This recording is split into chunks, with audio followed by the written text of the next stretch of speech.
चुनौती आज दिल्ली पुलिस के सामने भी है। ये बहुत बड़ी चुनौती है, जहां देखिए कार्यकर्ताओं का हुजूम एक जो कि दिल्ली पुलिस से जूझते हुए आगे बढ़ा है। ईडी दफ्तर के लिए निकले हैं। आप देखिए उनके साथ कुछ कांग्रेस के कार्यकर्ता जरूर हैं, लेकिन राहुल गांधी फिलहाल पैदल कांग्रेस दफ्तर से निकलकर ईडी दफ्तर के लिए चल पड़े हैं। राहुल गांधी को आज ईडी ने पूछताछ के लिए बुलाया था और आज यहां पर राहुल गांधी, जैसा कि ऐलान किया था कांग्रेस पार्टी ने कि वो पैदल ही मार्च करते हुए ईडी तक जाएंगे और पैदल ही राहुल गांधी इस वक्त निकल पड़े हैं। उनके साथ कुछ युवा नेता जरूर हैं जो नारेबाजी करते हुए आगे बढ़ रहे हैं। रणदीप सिंह सुरजेवाला को मैं देख सकता हूं, वो भी यहाँ पर है। और कोशिश कांग्रेस की ये है कि इस मौके पर एक सॉलिडेरिटी दिखाई जाए, एक समर्थन दिखाया जाए कांग्रेस पार्टी के साथ और कांग्रेस पार्टी के नेताओं के साथ मिलकर। तो रणनीति कांग्रेस पार्टी की है इस वक्त 10 जनपद के आगे राहुल गांधी 10 जनपद के आगे इस वक्त लगातार देखिए ये 10 जनपद है और राहुल गांधी करके हमको रोकना चाहते हैं। रोकने दो, हम अपने। हेलो, हाँ मैं वही पूछ रही हूँ कि मुझे है क्या यहाँ के बाद उनको बाकी लोगों के साथ जाने की इजाजत दी जाती है, ये देखने वाली बात होगी। अब देखिए यहाँ पर कि हम कोशिश ये कर रहे हैं कि दूसरी तरफ जाए।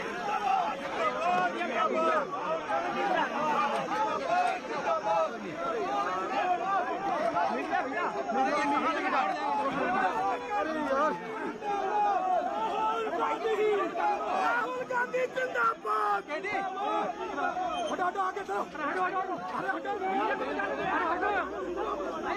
और इस वक्त ये बड़ी तस्वीर जो आप देख रहे हैं कि पैदल मार्च करते हुए राहुल गांधी का ये पूरा कॉन्वॉय, ये पूरा काफिला और प्रियंका गांधी, राहुल गांधी और जो बड़े चेहरे हैं जिनके बारे में पहले से बता रहे हैं, वो सभी चेहरे दिल्ली पुलिस से कहीं ना कहीं जूझते हुए आगे बढ़ रहे हैं।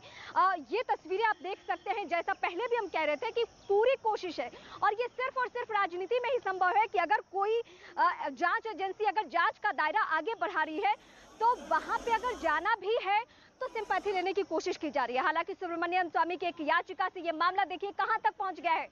3 अदालतों में यह मामला चला, यानी पहले निचली अदालत में, उसके बाद हाई कोर्ट में अपील की गई, उसके बाद सुप्रीम कोर्ट भी ये मामला गया और ईडी ने स्वतः संज्ञान लेके आज ये दिन राहुल गांधी के सामने, कार्यकर्ता है वो आगे बढ़ने की कोशिश, राहुल गांधी के सामने ये चुनौती कि आज उन्हें सीधे जाना है कहां, ईडी दफ्तर। ईडी दफ्तर में सवालों का सामना करना है और ये जो मेरे पीछे की तस्वीरें आप देख रहे हैं, अभी भी दिल्ली पुलिस रोक रही है। अभी भी दिल्ली पुलिस की कोशिश है कि राहुल गांधी गाड़ी से जाए, ना कि इस तरीके से पैदल मार्च करते हुए। अभी भी आप जहां जहां देखिए, मैं चाहूंगी कि एक बार जरा 360 डिग्री कैमरा पैन करके दिखाया जाए कि कैसे दोनों ही तरफ, जहां पे आम लोगों की मौजूदगी तो ना के बराबर है, लेकिन जहां आप निगाहें डालिए दिल्ली पुलिस की मौजूदगी है, इस लिहाज से कि कहीं कोई परेशानी, कोई चुनौती नहीं आए। लेकिन जो कोशिश कांग्रेस पार्टी की थी, जो स्ट्रैटेजी थी, वो कहीं ना कहीं कांग्रेस पार्टी पूरा करती हुई नजर आ रही है। क्योंकि राहुल गांधी, मैं सीधे प्रशांत के पास चलती हूँ। प्रशांत ईडी ऑफिस में है। प्रशांत, यहाँ से राहुल गांधी पैदल मार्च करते हुए अपने सहयोगियों के साथ निकल चुके हैं, वहां क्या तैयारी है? ईडी ऑफिस के बाहर भी रीमा बहुत गहमा गहमी का आलम है। कुछ कांग्रेस के कार्यकर्ता यहां पहले से ही मौजूद हैं। हालांकि कुछ लोग लगातार नारेबाजी कर रहे हैं, धारा 144 लगा दी गई है और इसीलिए भी इस बात से उन्हें रोका जा रहा है। लगातार ईडी दफ्तर के बाहर कुछ इस तरह का आलम देखने को मिल रहा है यहां पर, जबकि ईडी दफ्तर के बाहर सुरक्षा के चाक चौबंद इंतजामात हैं। कुछ और कांग्रेस के कार्यकर्ता यहां पर पहुंच चुके थे, खासतौर पर युवक कांग्रेस के नेता और कई कार्यकर्ता। हालांकि उन्हें ऐसा करने से पहले ही रोक दिया गया था, लेकिन तस्वीरों में हम देख सकते हैं कि कुछ लोगों को डिटेन भी किया गया है, क्योंकि यहां धारा 144 लगा दी गई थी इस पूरे इलाके में, आसपास में।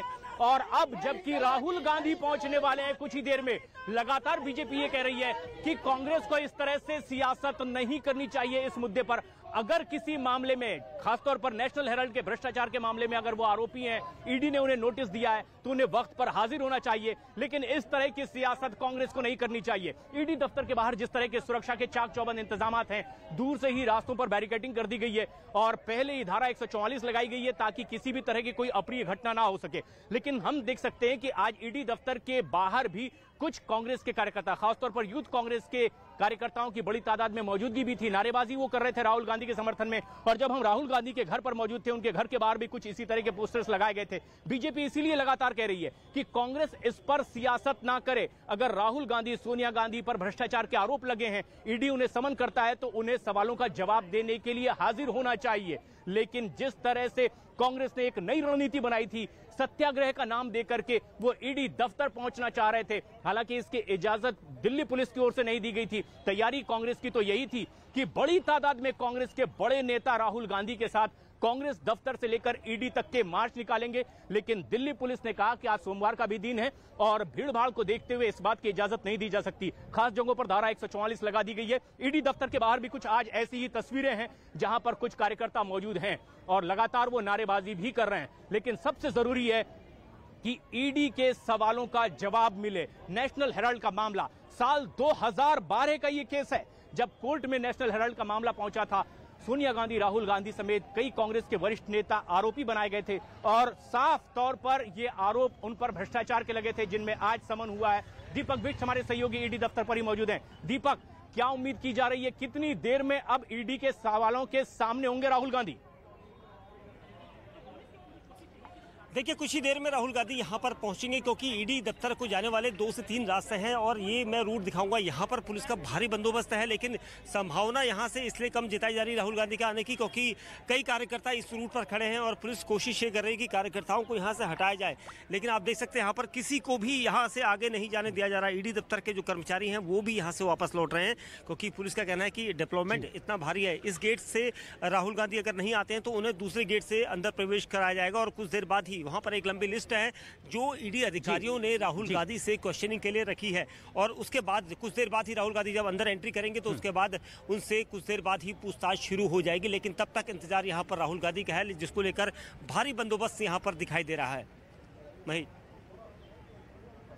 और लगातार सुरक्षा के तगड़े इंतजाम किए गए हैं। ईडी दफ्तर के बाहर ही हम मौजूद हैं। हम देख सकते हैं कि जिस तरीके से ईडी दफ्तर को पहुंचने वाली तरफ दोनों तरफ से सड़कों पर बैरिकेडिंग की गई है। सुरक्षा का खास ख्याल रखा गया है दिल्ली पुलिस की ओर से। सुरक्षा एजेंसियां, कई कांग्रेस के नेता हैं जो यहां लगातार पहुंचने की कोशिश कर रहे थे, नारेबाजी भी यहां पर हो रही थी और कुछ यही कोशिश कांग्रेस की ओर से लगातार रही है कि ईडी को जब सवालों का जवाब चाहिए तो इस समन को जब 13 तारीख तय किया गया तो कांग्रेस ने यह रणनीति बनाई कि कांग्रेस के कई नेताओं के साथ इसी तरह से एक मार्च निकाला जाए और पदयात्रा करते हुए राहुल गांधी की अगुवाई में कांग्रेस के तमाम वरिष्ठ नेता ईडी के दफ्तर पहुंचे और इसे सत्याग्रह का नाम देने की कोशिश की गई। और इसीलिए बीजेपी लगातार कह रही है कि कांग्रेस इस पर सियासत न करे। राहुल गांधी भ्रष्टाचार के आरोपी हैं तो संस्थाओं की ओर से पूछे जाने वाले सवालों का जवाब दिया जाए। लेकिन कांग्रेस की जिस तैयारी है वो भी तस्वीरों में हमारे दर्शक देख पा रहे हैं।